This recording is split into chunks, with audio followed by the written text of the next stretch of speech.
it is 100% human nature to want to do all the things and do all the things well. So that's where this term work-life balance comes in. Here's the thing though, it's not maybe as easy as you think, or it doesn't look like you think it will. So today I want to chat about how I think it can be accomplished to put everything in harmony and have a nice little work-life balance based on someone who has been there, done that, got the t-shirt.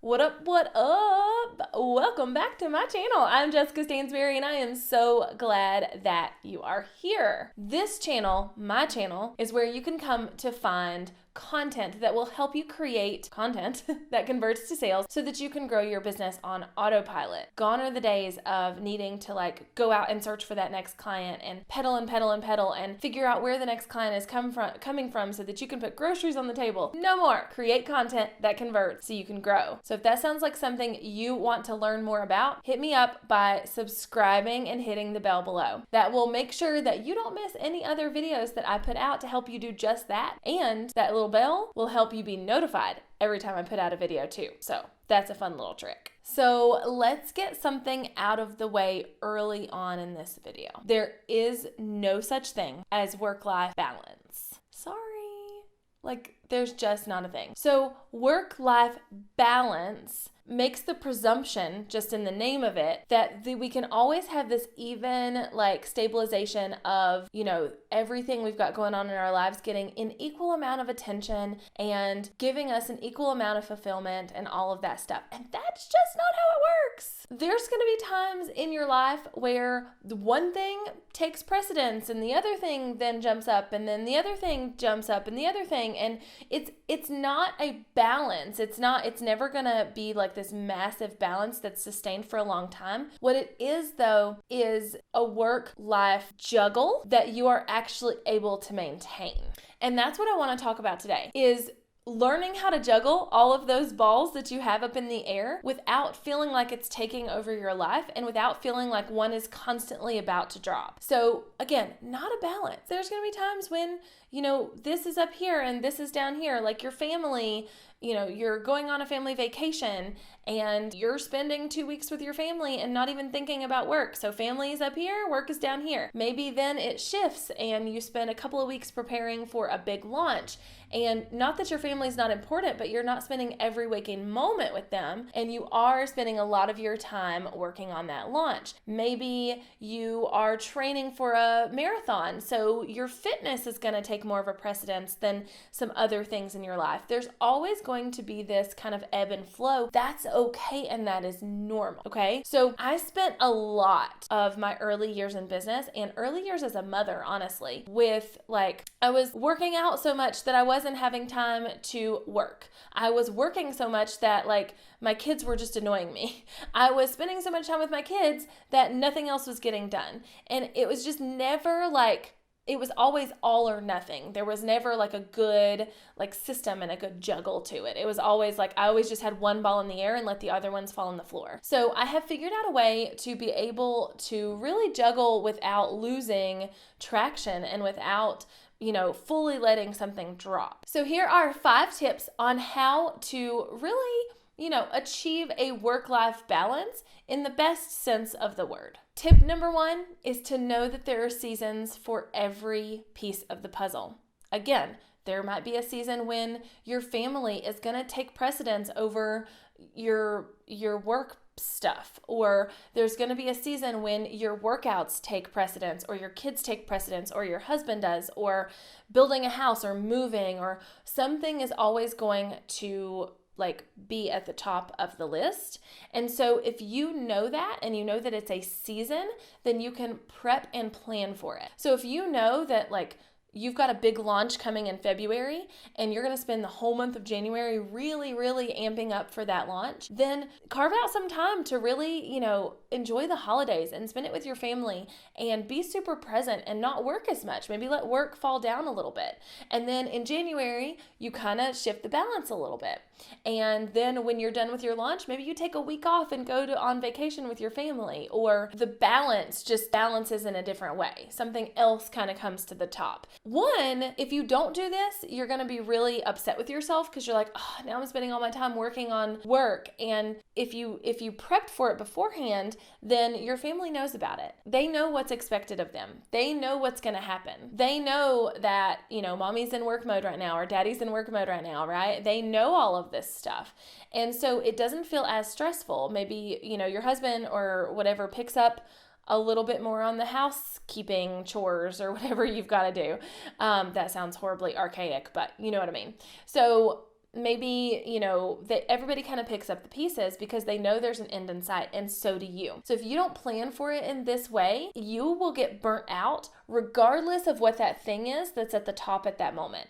So if you're working out 7 days a week and you are like trying to train for a marathon and there's not an end date, you're gonna get a little bit into it and you're gonna be like, this is too much, I need to stop. Same thing with work, same thing with kids, same thing with life, same thing with whatever. So make sure that you kind of look at it and chunk it up in seasons so that you can plan for it. All right. And kind of along that same note, the second thing to help you kind of achieve a work-life juggle, if you will, is to know your top 3 to 4 categories that are always going to stay near the top of the list. Now, generally, these are the 3 to 4 things that you are always juggling. Sure, you might add another ball to the mix here and there, but these are the things that are always up in the air. So, I can't just drop my kids. Right? I can't just be like, oh, no more being a mommy for me for 6 months. I can't just drop my kids. They have to stay in that mix. I can't just drop my business. I can't just drop my husband. I can't just drop these things. They have to stay in the mix all the time. So come up with your 3 to 4 that are really gonna stay up in the mix for you all the time. And if something else comes along, then it gets added to the mix for a season. It's not always there. For me, my top 4 are my family, my faith, my fitness, and my business. So I have those 4 things, and you know what's not on that? My house. I am a horrible, horrible housekeeper. And you know what? I'm okay that ball drops sometimes.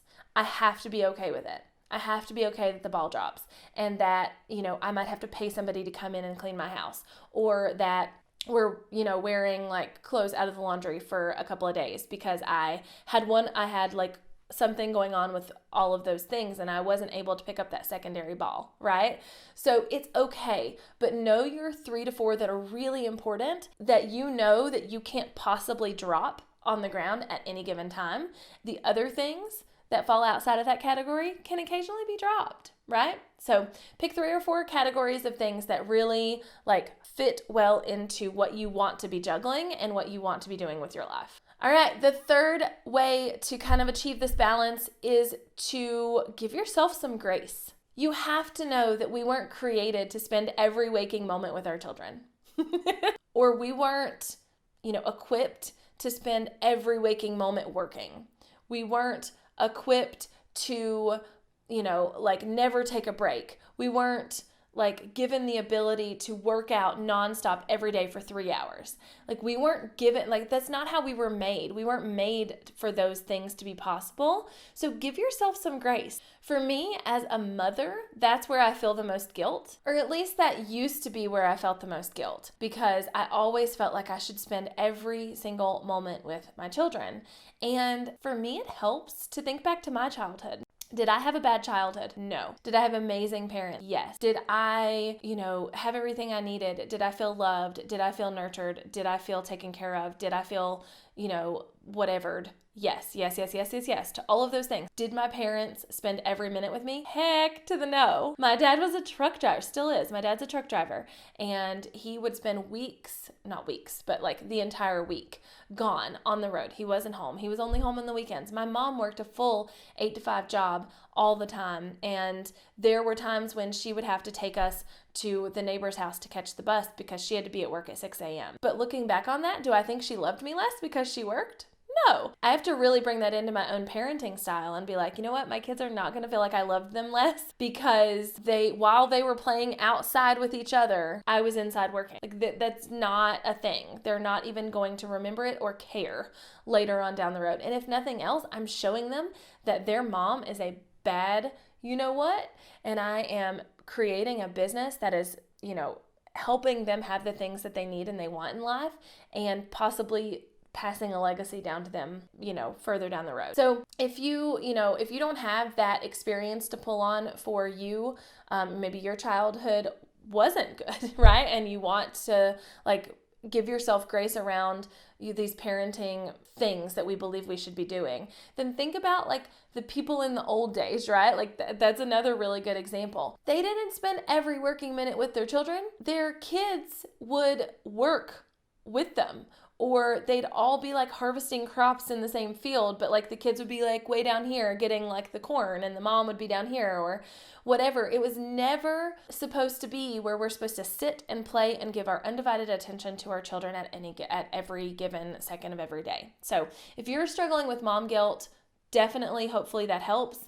But even if you're not a parent, we still face guilt in every aspect of this. So okay, I'm not working out like I should be. I'm not hustling like Gary Vee says I should be. I'm not doing this. I'm not doing that. Give yourself grace. We weren't meant to hustle all the time. All right, the fourth thing that's going to help you do this is to set hours. And this can be hours for everything. This could be hours for your business, hours for, being on mommy duty, hours for, studying your Bible, if that's something you want to do, hours for working out, but set hours and time block things in that are important and make those things the important thing during those times. So for me, for instance, I love CrossFit.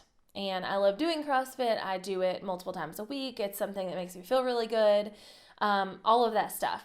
And for me, the best time for me to go to CrossFit is at 1:30 before I go get my kids from school. And because I have to drive 30 minutes there, it's not interrupting my workday. I was already going to drive out to get the kids anyway. So that is the best time for me. So I'm going to time block and schedule CrossFit during that hour of every day that I can possibly make it happen. And then on the same note, I know that when I pick my children up at 3 o'clock, that I'm on mom duty for the next couple of hours. That, my tasks from 3 o'clock to 6 o'clock are homework and snacks and supper and signing things in folders and all of that stuff. So I'm going to block all that off in that time period, and I'm going to say this is what happens during these hours. Maybe in the morning I have some time blocked off where I know every morning I really like to study my Bible or open up a Bible study. Then I'm going to block that in. And then I know from here to here, in between this and this, are my work hours. So I set work hours. I set working out hours. I set mom hours. And although my mom hours are not a thing, you can't actually schedule your mom time, but it all makes it work and helps me kind of stay on task and stay consistent with what I should be doing, and makes it feel more balanced, because I don't feel guilty that I'm not working during that 3:30 hour, because I know that I wasn't supposed to be anyway. But if I need to work after the kids go to bed, I'm okay with that. So you've got to create some kind of schedule that works really well for you. All right, and then kind of banking off of that other tip is to really just use a calendar. Time block things off. I use Google Calendar, and I literally put in my non-negotiables first. So every single day I have a hard stop at 1 p.m. so that I can go to CrossFit at 1:30. Every single day I I don't start my calls until 9 a.m. Eastern time because I have things I'm doing before that. Every single day, I don't have calls when those kids are here. Like, it's one of those things that I go in and I put in the non-negotiables. Remember those 4 categories? Put in things that fit into those 4 categories as non-negotiables.